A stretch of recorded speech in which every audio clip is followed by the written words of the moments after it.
Das Disneyland ist nicht der einzige große Freizeitpark in der Nähe von Paris. Im Norden der französischen Hauptstadt befindet sich der Park Asterix.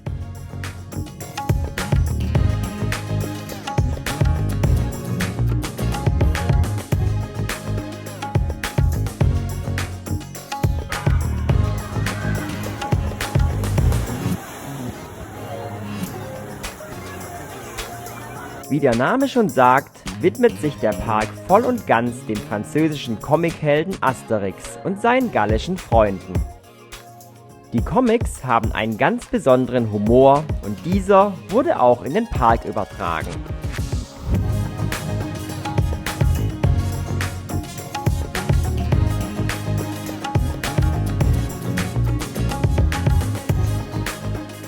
Kommt daher mit auf einen weiteren Detail-Countdown durch den Park Asterix.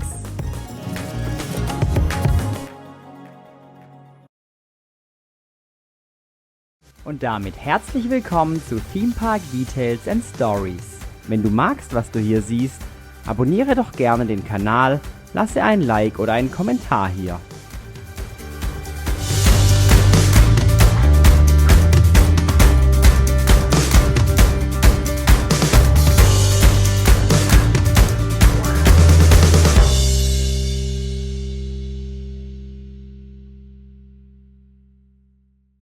Nummer 6.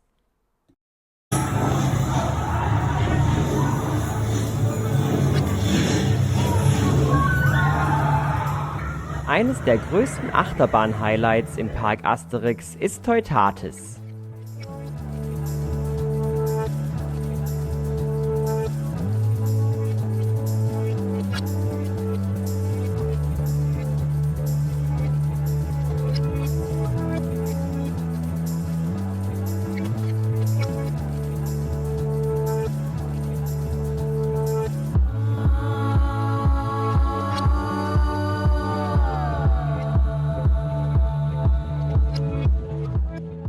Der Launch Coaster von Intamin überzeugt nicht nur durch seine Fahrt, sondern auch durch die Art und Weise, wie die Bahn in den Park eingebettet ist.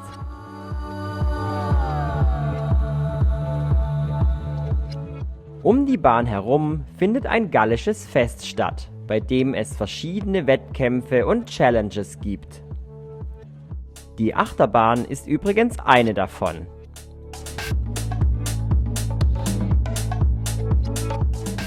Weitere Wettbewerbe findet man auf den Plakaten rund um den Festplatz. Diese reichen vom Wildschwein-Rodeo über das Frauenarmdrücken bis hin zum Hundeschönheitswettbewerb.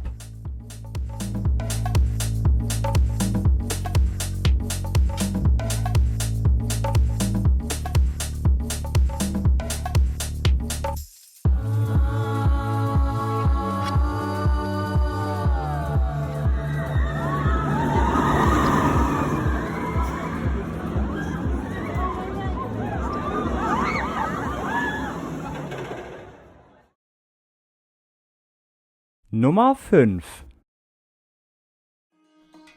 Das gallische Dorf ist das Herzstück des Parks. Es befindet sich in der Mitte und wird gerne mal übersehen, da sich dort keine der großen Fahrattraktionen befindet.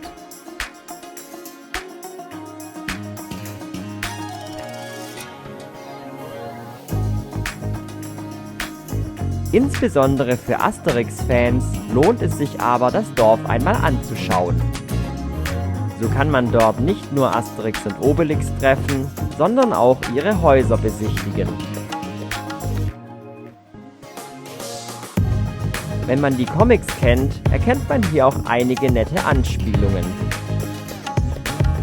Im Haus von Obelix hängt beispielsweise ein Bild von seiner geliebten Falbala.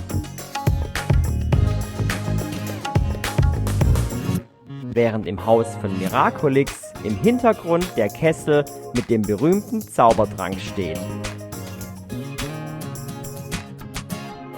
Bei den manchmal doch sehr grobmotorischen Galliern ist natürlich auch das Zugangstor zum Dorf nicht ganz geblieben.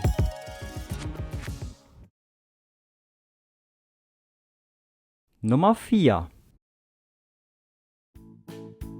Eine große Rolle, insbesondere für Obelix, spielt in den Comics der Hinkelstein.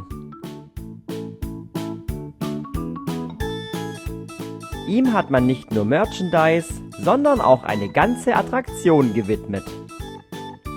Bei der Wildwasserbahn Menhir Express fährt man in Hinkelsteinen, die durch einen Wasserkanal transportiert bzw. verschickt werden.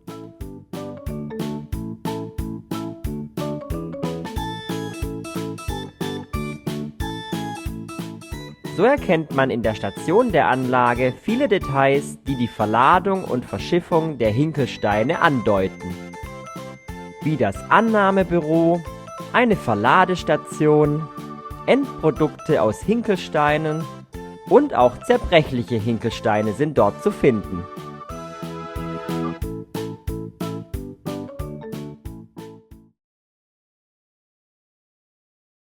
Nummer 3.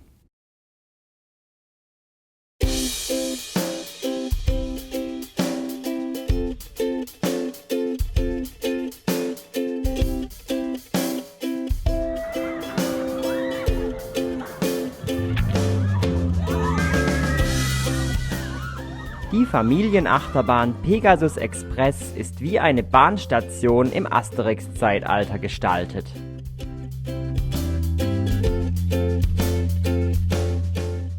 Dazu gehört eine in Stein gemeißelte Anzeigetafel,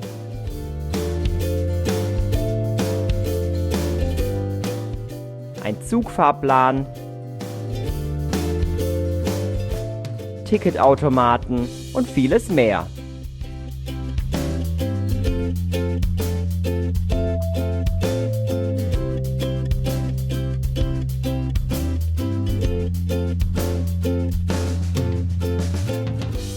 Ach ja, nicht zu vergessen der Fotoautomat am Ausgang, bei dem man unter dem Vorhang sehen kann, dass dieser gerade Kundschaft hat.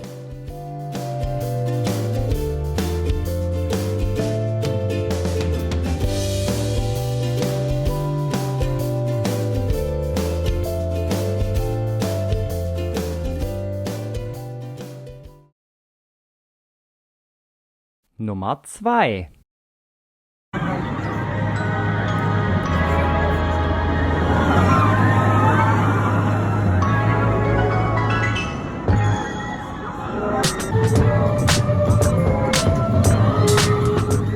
Der B&M Inverted Coaster im Park Asterix ist nach dem Hypnotiseur Osiris benannt.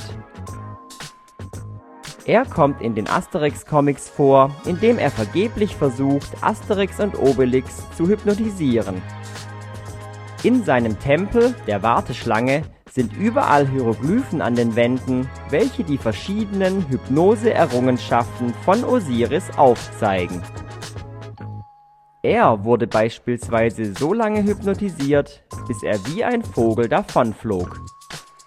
Diese beiden Männer hatte er so lange hypnotisiert, bis sie zu Affen wurden. Hier versuchte er vergeblich, Asterix zu einem Wildschwein zu hypnotisieren. Und auch Paris Hilton hat ihren Platz an den Wänden im Tempel erhalten.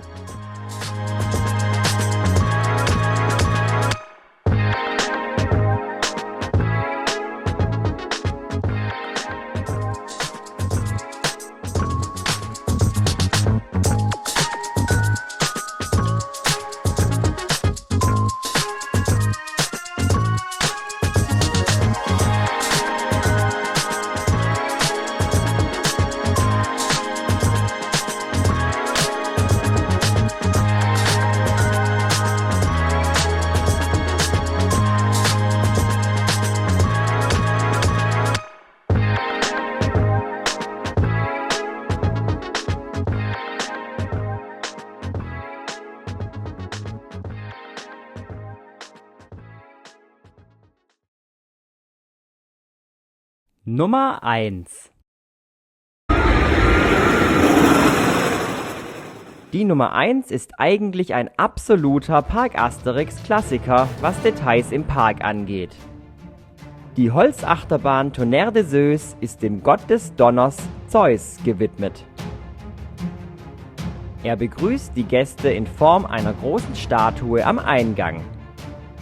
Während Zeus grundsätzlich eher ehrfürchtig daherschaut, verliert er vollständig seine Autorität, sobald man unter ihm herläuft.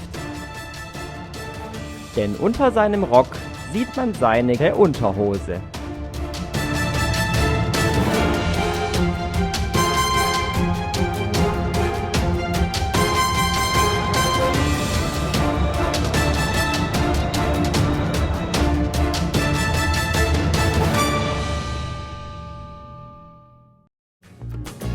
Das war natürlich nur ein kleiner Auszug der Details.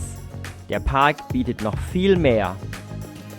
Es lohnt sich wirklich, bei einem Besuch der Parks um Paris nicht nur ins Disneyland zu gehen, sondern auch mal dem Park Asterix einen Besuch abzustatten.